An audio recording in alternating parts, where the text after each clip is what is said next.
Hello, this is the hardcore legend Mick Foley. Hey, this is Jen Bloodsworth. And you are listening to Offensive Interference with Nick Cellini. Yeah!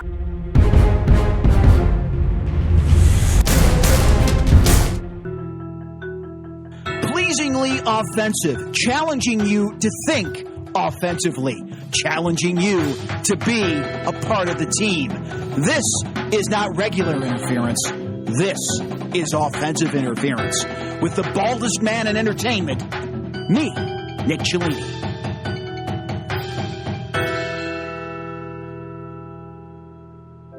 And welcome to Offensive Interference. Nick Cellini, joined by Mrs. Foley's baby boy. One of the nicest things you can say about somebody is, you know, how well they're thought of after they leave. Because usually it's, once you're gone, you're largely forgotten. It was Joey Styles, who was the voice of ECW, who ended up telling me that Jen was doing comedy and was wondering if I ever had a chance in New York, if I might be able to have her on a show. And I'm sort of like, well, you gotta send me, you gotta send me, example of what she does. And as soon as I heard her carpet and drapes story, I was like, okay, if I get the chance, because I hadn't played New York City. I tagged along with Judah Friedlander and done 5-10 minute sets and just bouncing around from club to club, but I'd never had a headlining show where I could have any kind of say in who was on stage with me. And so once we solidified Caroline's, I reached out to Jen and asked her if she wanted to do that show with me. And when I talk about how well she's thought of, there was about a dozen people from WWE there. And I would say they were there as much, if not more, to support Jen than they were to support me. And we had a really good show, and we had a good chemistry, and we did a little skit on stage that worked out really well. And you saw the cookie story has become the one that we do. You don't like to drop the F-bomb, and she comes out in a character as Diamond Dallas Page. You wrote about it in your book. Yeah. She drops the F-bombs in character. What I told DDP is that last year I was at a crossroads where I understood that people wanted to hear me tell wrestling stories. Once I went to Montreal, it was at Just for Laughs, I realized that if people wanted to hear about other subjects other than wrestling, there were hundreds of places to go, probably better places, and I got to see people really do a solid 1 hour acts who really knew their stuff. I got to see Amy Schumer do a show, and not that I saw Louis in Montreal, but I've gotten to see Louis twice, and I saw Jay Moore, and I'm like, laugh for laugh. I can't compete with these guys. But then again, Louis C.K.'s never had one of his teeth stuck in his nose. So, true. I tell wrestling stories, and I was afraid that I'd just feel like Dennis Quaid and everybody's All-American telling the same story over and over Go again. F yourself. He finally has enough. Yeah. And but instead I found that by rewriting material for the stage, it felt more like I was a musician, like doing a free-form jazz odyssey. And as strange as it sounds, a couple nights ago we had a representative from the adult film world join us on stage for the cookie show. And it's a cookie story. We didn't know exactly how it was going to go, because we had no idea. She's a good friend of mine. She really is. But I didn't know how I was going to go on stage, so I just said, well, Jen, you've done improv. We'll just do the best we can. And it ended up being a lot of fun. People really enjoyed themselves. When did you decide to turn to the stage? When was this idea born in your head? Well, I had a chance after my first towering New York Times #1 bestseller, Have a Nice Day, made me a credible speaker. I started getting offers to speak at colleges, and no one ever gave me, only 2 exceptions. I remember at Notre Dame I specifically spoke about, it was authors with strange, paths to writing, and I followed the Nanny Diaries or something like that. Either the Nanny Diaries or the Vagina Monologues. I get the 2 of them confused. And but I gravitated towards the humor stories. But then you find when you actually show up in a club, even though technically what I'm not doing is not what most people would consider classic stand-up comedy, unless you accept that storytelling is a form of comedy. There's a difference between telling stories that result in a knowing nod, oh, that's clever, right, and actually making people laugh. So I really had to work on it. Jen, when did you decide that this is something you wanted to do? I know that writing is obviously your background, but getting on stage and actually getting in front of the camera, in front of the microphone, so to speak? Well, when I left WWE, it was to go pursue comedy, and really at that time, comedy writing. And I started doing stand-up and improv really just to work different writing muscles. And I found, because it was never my intent really to be a performer, you know, so even, you know, when I was at WWE, I never was like dying to get in front of the camera or anything like that. You know, it was just kind of like by accident that I found that I enjoy performing, and especially when you're getting to perform your own material, you know, it's personal stuff and you know it better than anyone. So that was really kind of how I fell into it. Are you more nervous the first time you're on stage, or more nervous the first time you're out there wrestling? It's a good question. You know, it's equally harrowing, except with all due respect to, you know, people who do stand-up. Unless a set really goes wrong, you're not going to end up in the emergency room. So, but there were nights when the psychological pain was as bad as anything I ever felt in wrestling. If matches don't go well, especially, you know, at a high level, when you underperform, it can really be emotionally painful. But I don't know if anything was as lonely and as painful as the night I just tanked on stage at the Broadway Comedy Club. I got called up. I told the Wounded Warriors, the head of the Wounded Warriors, that I used to do some comedy, and if they wanted to call me up during this benefit, I would do a set.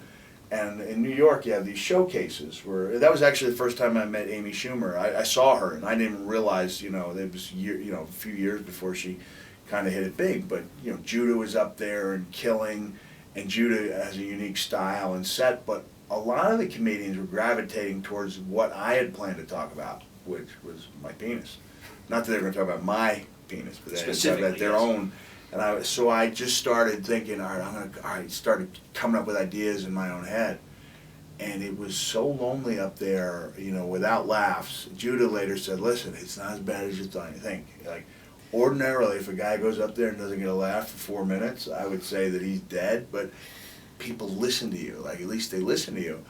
And some of those little seeds, you know, some of those things I threw out there ended up being the seeds that ended up being real, you know, stories that I worked on and developed and that I used at my Edinburgh show last year. So there's a lot to learn. You can learn as much from failing, more. And that's what other comics would tell me, you know, when I would go out and do like guest sets and Tank and Adam Ferrara, you know, watched my whole 10-minute set, and he goes, hey, you'll learn more from a set like that than you will by going out there and killing. Is it the same way in a bad match? You learn more? The mistakes you made, you learn from those mistakes? Yeah, probably. But at least, you know, I said today in a joking way, but I think there's some truth to it, that the F-bomb is like the comics version of the chair shot, where something's not going right in wrestling. Well, you can't do this in WWE anymore. You know, you bet chair shots to the head of band, but it'd be like, oh, things aren't going.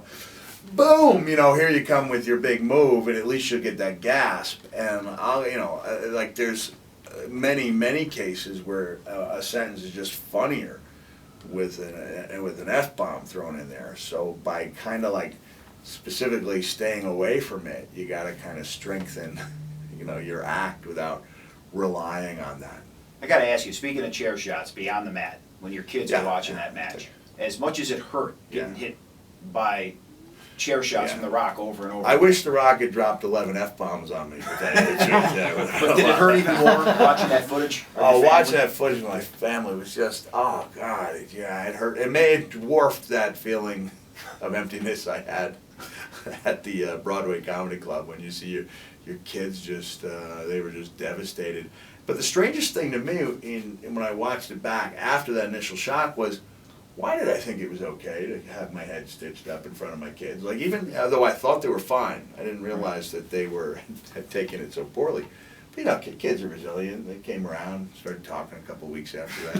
For you, John Candy? Yeah, planes, trains, and automobiles. Are you allowed to steal material as long as you footnote it? Exactly. I've asked a couple comics, like, because I know in wrestling, if somebody does something that's reminiscent of something I did, I look at it like it's a compliment. And if I ever hear someone saying that I was an influence, you know, I was like, hey, well, that's great. And in music, you can go out there and say, here's one of my favorite, you know, Muddy Waters tunes. But if you go out there and tell someone else's joke, even if you footnote it and say that was my favorite Stephen Wright joke, My feeling is like you're paying tribute, you're giving credit, you're keeping that guy's work alive, but other guys, no, don't do that. But if I ever steal somebody's material, I then go, by the way, that was my favorite Steve Martin line. You want to hear my favorite Steve Martin? By all means. All right, you want to hear this? Yes. Jen? Because I was a writer, and I like doing that kind of, that holier than thou type of thing, and I don't need to use the F word, I have a way with words. Some people have a way with words. Other people don't have a way. And for all his crazy, antics that he did, it took me to realize just how clever that was. Like, wow. And then when I read his book, Born Standing Up, it was like, I never realized like what a stroke of genius that was, to be like a bad Vegas entertainer and to make that resonate. It was just it was great. So Steve, that's my favorite line, and anytime I steal, which has been probably 10 times, I'll always say that's my favorite Steve Martin line. My favorite Steve Martin line, it's not necessarily from stand-up, it's from the Muppet movie when he plays the waiter and he asked Kermit if he would like to smell the bottle cap. Well, I don't understand. What? Because it wasn't like a cork, it was like a flip top, it was like a super cheap bottle of wine. Oh, all right, okay, bottle of wine. All right, okay, all right, I got you. Something wrong with these cans. That is from, of course, the jerk, Yeah, and that's why Mr. I'm not the comedian. No, I get the pronunciation. I always thought it was Mr. Artunian. I've been told that I pronounce it wrong in The Jerk. Can somebody get a correct spelling? Artunian. Mr. Artunian was the owner. I thought was either the owner or the manager of the service station where Steve Martin not only worked in but slept in.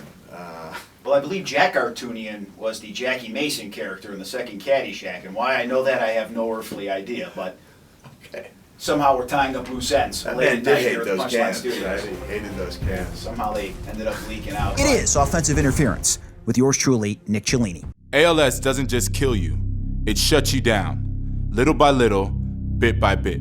It starts small. Maybe it's holding a pencil that gets difficult. Or getting up from your chair. Then you find it hard to turn the pages of your book. Because you can't move your fingers. Your mind keeps working, but your body doesn't respond. You won't see it coming because no one knows where it comes from. Soon you can't hug your mother or pick up your child. You won't be able to tie your shoes. You don't need to tie your shoes because now you can't walk. You can't eat or shave. Or laugh or sing. First you can't catch your ball, then you can't catch your breath. ALS doesn't just kill you. It steals your life, a little bit at a time. And it doesn't stop until there's nothing left. Unless we stop it first. Unless we stop it now. I'm Steve Gleason. Let's put our heads together and find a cure for ALS.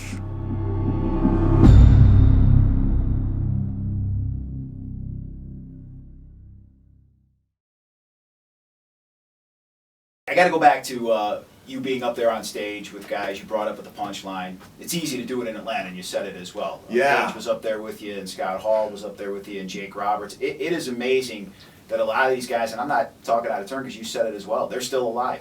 Let's not give the impression that in every city there are guys who are just hanging on by a thread. But those are two of the better known cases of guys who really struggled with their demons, and not to sound all philosophical. But I have said that, and it applies to the way Diamond Dallas Page feels about me as well. Like, he hasn't given up on me, and physically, I have. I've given up on myself, but thinking that things, don't mean to bring this down to a crashing halt here, but he still believes in me. I'll never know just what he sees in me. That's a little Kenny Rogers for you. But he took these guys and not literally, figuratively, breathed new life into them. And like I said on stage, no one would have been surprised. It would have been sad. But you can't help someone who won't help themselves. But it would not have surprised anybody to hear that Jake or Scott Hall had passed away. And now these guys look better than they have in at least a dozen years, and it's primarily because one guy believed in them. What's it like for you to wake up in the morning? Everything hurt, head to toe? Not head to toe, but everything from the lower body. Everything from about the L4, L5 hurts quite a bit, yeah. You remember every one of those shots. You remember everything that. I don't you did? because I've had so many head injuries. Yeah. But there's some humor in there, right? Like I don't remember every one of those shots. All right, okay. I got its own way. No, but I did. It took a lot. It took more than I should have, and so I'm thankful that I was able to. That with the help of WWE, I was able to step away. I think before I did irreparable damage, and so every night I go out there and realize that I still can remember stories and oftentimes catch a story like tonight. The cookie story is actually falling apart. I'd forgotten a vital part of it, and I tried to catch it and bring it back, and it wasn't as smooth a telling as we usually do. But I think being on stage, I'd forgotten to talk about cracking him on stage and him threatening to throw me off the. I skipped a couple steps and I had to go back and try to catch it. And if you didn't notice it, then probably no one else would have thought, hey, this isn't sounding too good. Yeah, I don't think anybody noticed, but yeah, I understand what you're saying. You're probably your own worst critic at times as you're out there trying to sift through it. But it keeps me really, I think, sharp. Mentally, it's really good. Really good. Like you were talking about working other parts of your mind by doing your writer's mind by doing stand up, and so. I think it keeps me sharp going up there and talking. So how many cities are you guys hitting? Well, we don't do a tour. I call it the Tales from Wrestling Past tour, but like I said earlier, I can kind of design this around cities where I'm going to be, and so I'll do a few cities. I'll do a few cities without Jen. Next week in Illinois, but then we have our big New England shows where we hit Rhode Island and Connecticut and Boston for the first time. And most importantly, I think we're hitting the Improv, and that's where I hope, you never know who's going to be sitting there.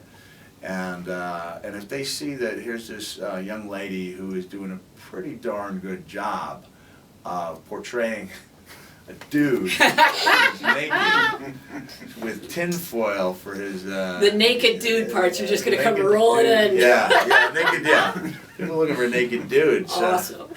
So you never know, but who will be watching there, and we want to have our way to invite some people within the show business world, and we're really looking forward to that show. Now, before we let you go, I have to ask you to repeat the story for those that aren't going to see the act, as far as the guy who pulled you aside, talking about the Hell in the Cell match with The Undertaker as you fall from the cage onto the Spanish announcer's table. The guy, the referee? No, the guy that pulled you aside. In the the mean green line. Yeah, the guy's just... Just a little backstory. The cell was a massive structure. It was 16 legitimate feet high, and during the show, I'll sometimes it's been estimated as high as 50 and 30. Most people think it was about 30, but it was 16 legit feet. And I was really glad that in his second memoir, Chris Jericho talked about having the intention of going off the top, but going up there and thinking that people they looked like ants below. And I'm like, I'm so glad. He said that it's exactly what was going through my mind. Like, there's no way I can do this and live. But I did. He went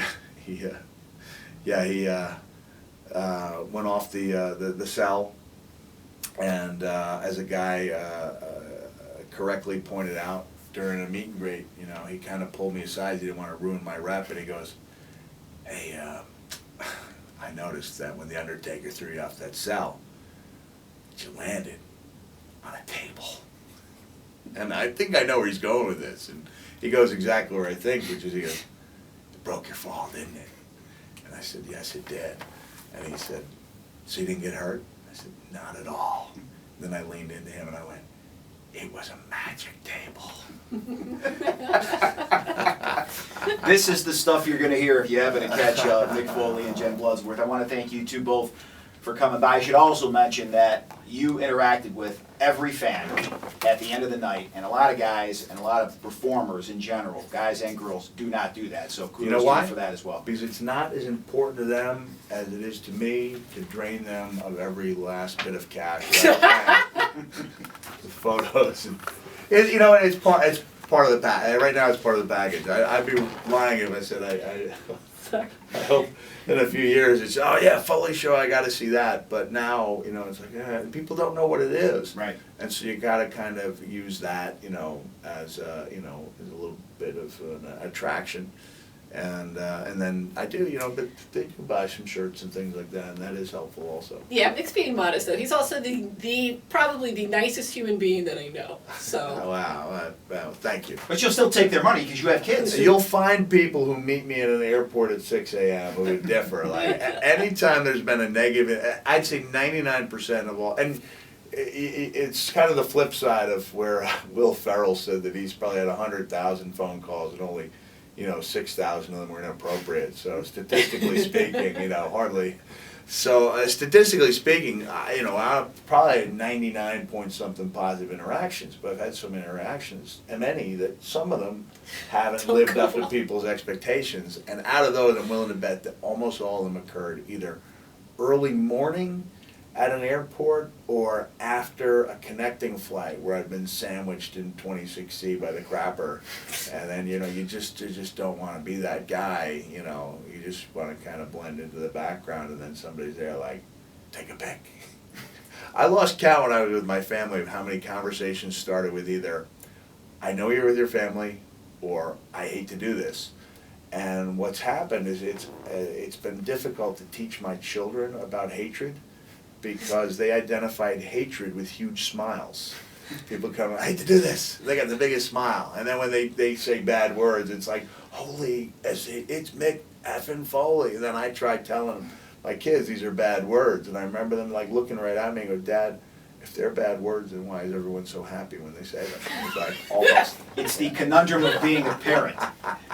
Well, listen, before you guys go, any websites you want to plug if people want to keep up with what's going on in your lives, the tour, what have you? Yeah, sure. I'd like to plug one. It's SiriPornstar.com. She's done a really nice job. You write that down. Up-and-coming performer. Literally. Oh, my own? Yeah. Oh, my own? Well, yeah, there are those that that's maybe you embarrassing. can't find on RedTube. That's embarrassing. Real. The woman is a force of nature, though. RealMickFoley.com. Say it now, I got some people laughing. Yeah, the audience is Can I tell a story as long as it doesn't get back to me? I'm not going to tell a story. RealMickFoley.com. RealMickFoley.com. Follow me at RealMickFoley. And my Twitter is Facebook.com, RealMickFoley. I keep it real. You do keep it real. What about you, Jen? You can follow me at Twitter at JenBloods, or you can find me on my website, JenniferBloodsworth.com. Outstanding work, both of you. Thank you for coming by, and thank you for entertaining Atlanta. I appreciate it. I can't tell the story. But, listen, if you want to tell the story, don't let me stop you. Just hashtag bouncy time. Just see it comes up, all right? Hashtag bouncy time. And with that, we wrap up Offensive Interference. Thanks.